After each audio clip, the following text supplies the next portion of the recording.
Bueno, 9 de la mañana en punto, es momento de recibir ahora al ministro de Medio Ambiente, Adrián Peña. Vamos a estar dialogando sobre el Plan Nacional de Gestión de Residuos. Bienvenido nuevamente. Buen día, ¿cómo están? Un gusto. Buen día. Bueno, a ver si hoy podemos dedicarle tiempo al Plan Nacional de Residuos que ha sido presentado y cuáles son, bueno, los principales ejes que creo que es un debe que tiene Uruguay, ¿no? Con el tema de la gestión de residuos. Sí, como ustedes saben, desde que asumimos esta ha sido una de nuestras prioridades.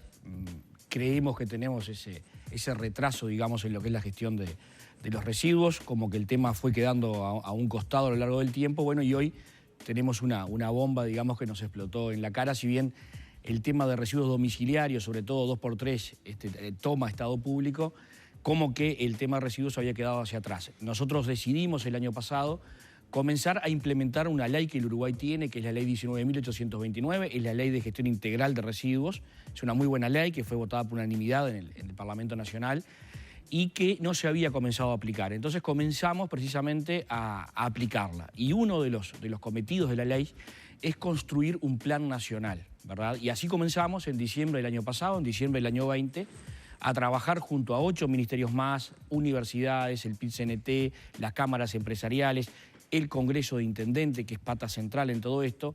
Y bueno, ese plan ya es público, está a disposición de los ciudadanos en nuestra página web del Ministerio de Ambiente, está en este momento precisamente en consulta pública, lo estará hasta el 15 de noviembre y nuestra aspiración es que quede firme en el mes de diciembre. Es una mirada integral sobre la gestión de residuos, una mirada a mediano y largo plazo, es una mirada al año, a 10 años más, ¿verdad? Con determinadas metas en cada una de las corrientes de residuos.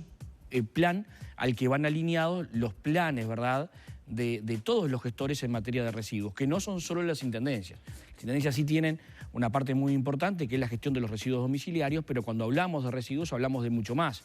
O sea, hablamos de residuos industriales, de residuos de la construcción, de residuos de aparatos eléctricos y electrónicos, de neumáticos, de baterías, de envases de agroquímicos, de residuos hospitalarios, cada uno con su corriente, cada uno con su plan, ¿verdad? Pero bueno, aquí están alineadas las metas, con algunos objetivos ambiciosos. Eso, los objetivos sí, como por ejemplo el tema de los vertederos a cielo abierto, que es absolutamente ambicioso en un plazo de acá a 5 años y que además es una de las temáticas que más ha estado en discusión en los últimos tiempos. Sin duda, nosotros tenemos, a ver, el plan tiene cosas claras. Lo primero es reducir, ¿no? Reducir la generación precisamente de residuos. Aquella frase de que el mejor residuo es el que no se genera. Bueno, ¿con qué medidas y a partir de cuándo, por ejemplo? El tema de los plásticos de único uso. Bien, ahí tenemos, primero, reducir, ¿verdad?, en el cambio de nuestros hábitos de consumo, fundamentalmente.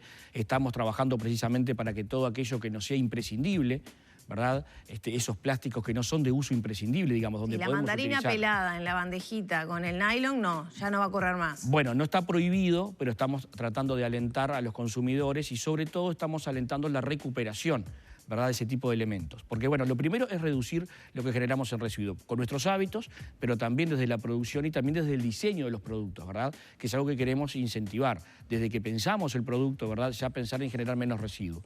Luego, ir a las corrientes segregadas, algo en lo que están alineadas todas las intendencias del país poco a poco, es decir, ir generando que cada uno pueda separar, ¿verdad?, en su hogar y que eso sea recolectado de manera separada. Eso es clave, porque también está mucho eso de que yo reciclo en mi casa, separo todo y después va todo eso junto es clave. Y se pierde muchísimo la motivación. Claramente los gobiernos departamentales están haciendo un esfuerzo por ir en esa línea, no va a ser inmediato, lo vemos aquí en Montevideo, lo vemos en Canelones, muchos departamentos, Flores tiene una recuperación del 42%, por ejemplo, que tiene un circuito limpio, que es como se denomina a esos circuitos que salen por el resto de los productos. Es decir, hay un día que el camión pasa y levanta este tipo de residuos, ¿verdad?, que pueden reciclarse, que pueden valorizarse. Luego, tratar de valorizar lo máximo posible y ahí hay ciertas oportunidades que van apareciendo, la transformación de los residuos en alguna otra cosa, en algún otro producto, aquello de que los residuos sean recursos, ¿verdad?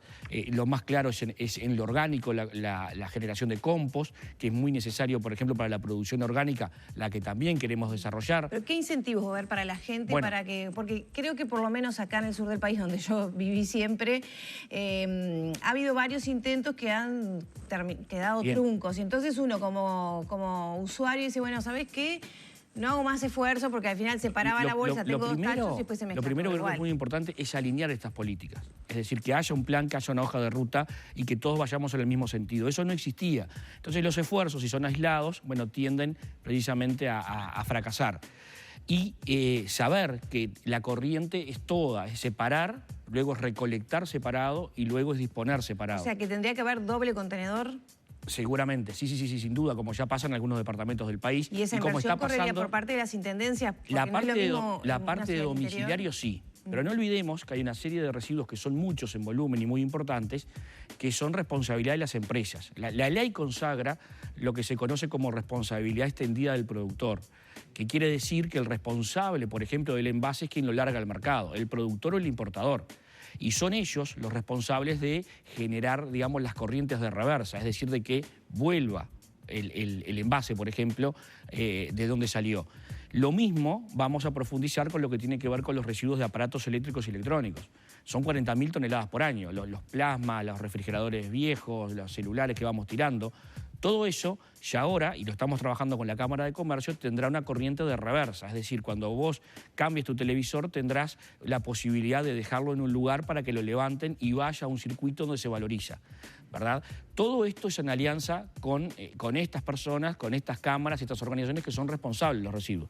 Por ejemplo, los residuos de obra de construcción, ¿verdad?, suponen el 30%, ¿no?, del volumen actual de Felipe Cardoso. El 30% del sitio de disposición final de aquí de Montevideo son residuos de las obras de la construcción.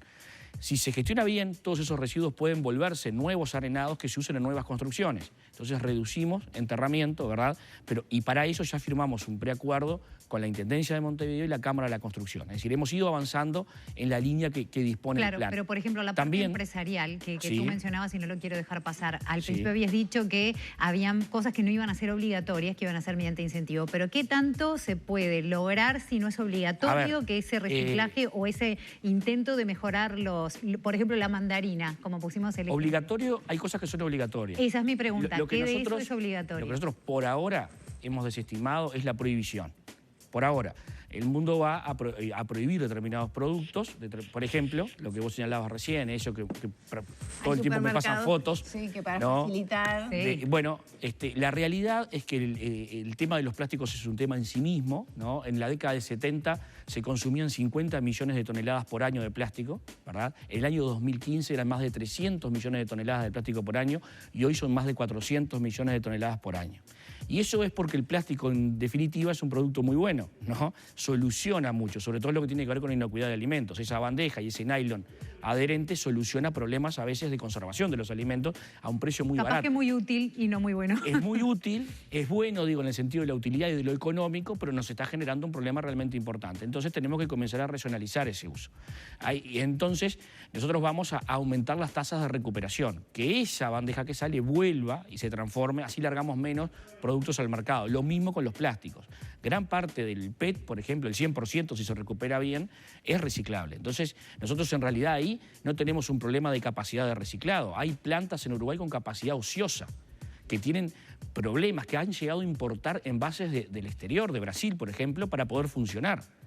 Entonces necesitamos recuperar más. Ese envase PET que hoy vemos tirado en la calle, o que termina en los cursos de aguas, o que termina en el vertedero, debemos incentivar para que se recupere, constituya otra línea.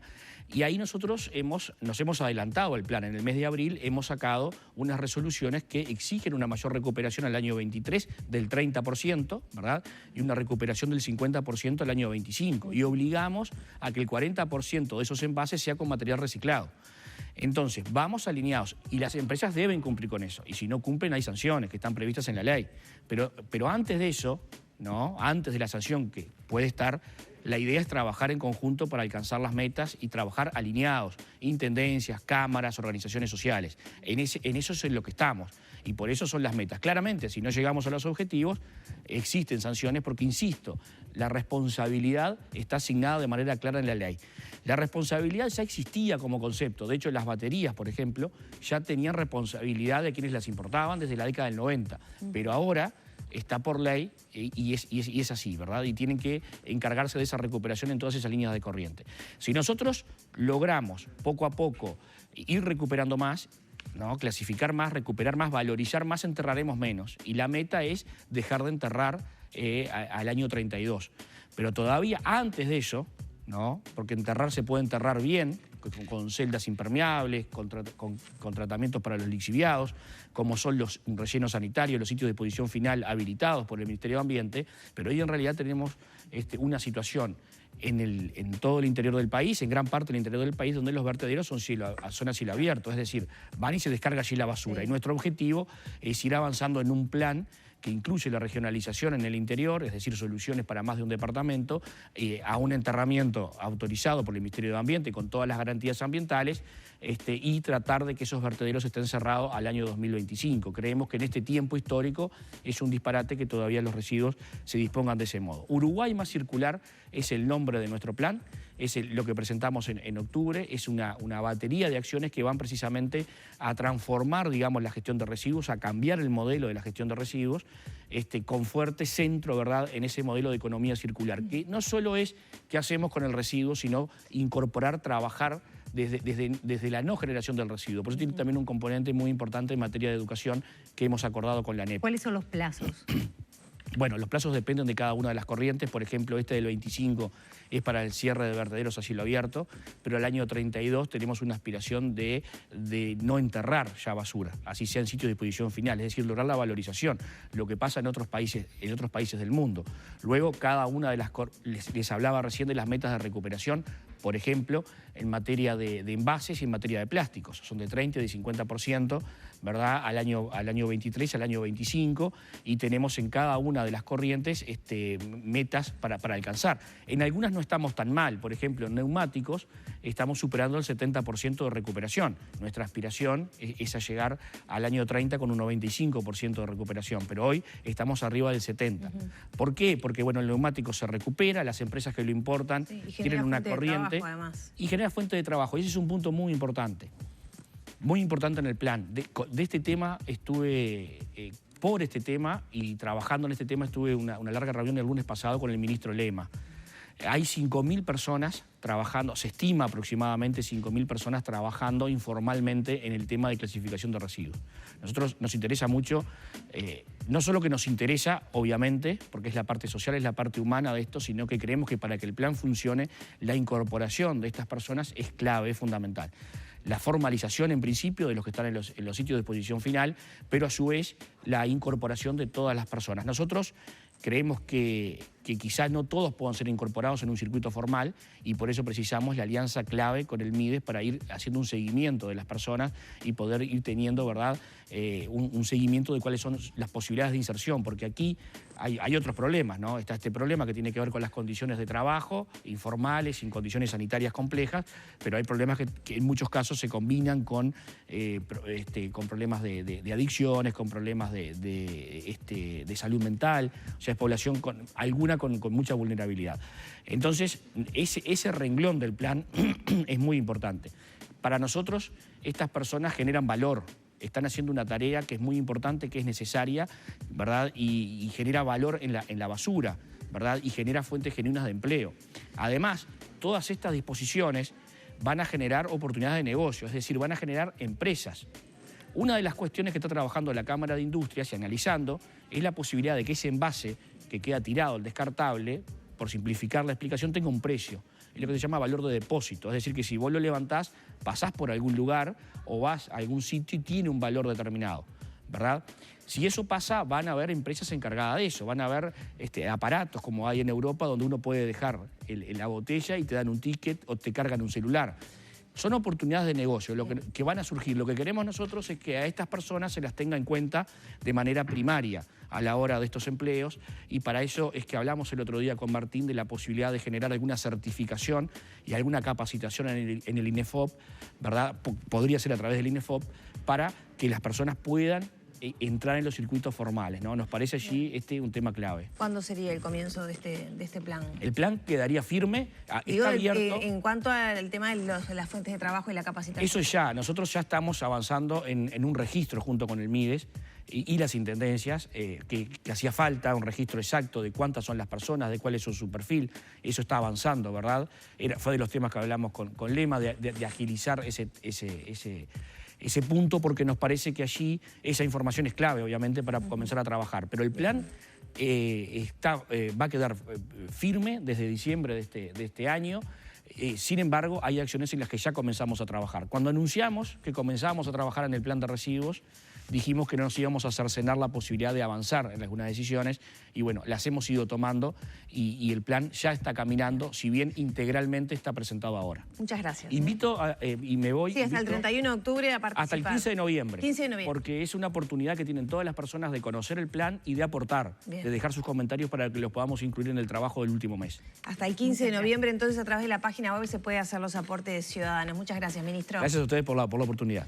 Bueno, cerramos aquí el diálogo con el ministro de Medio Ambiente, Adrián Peña. Nos vamos a la pausa, ya son las 9 de la mañana, 45 minutos.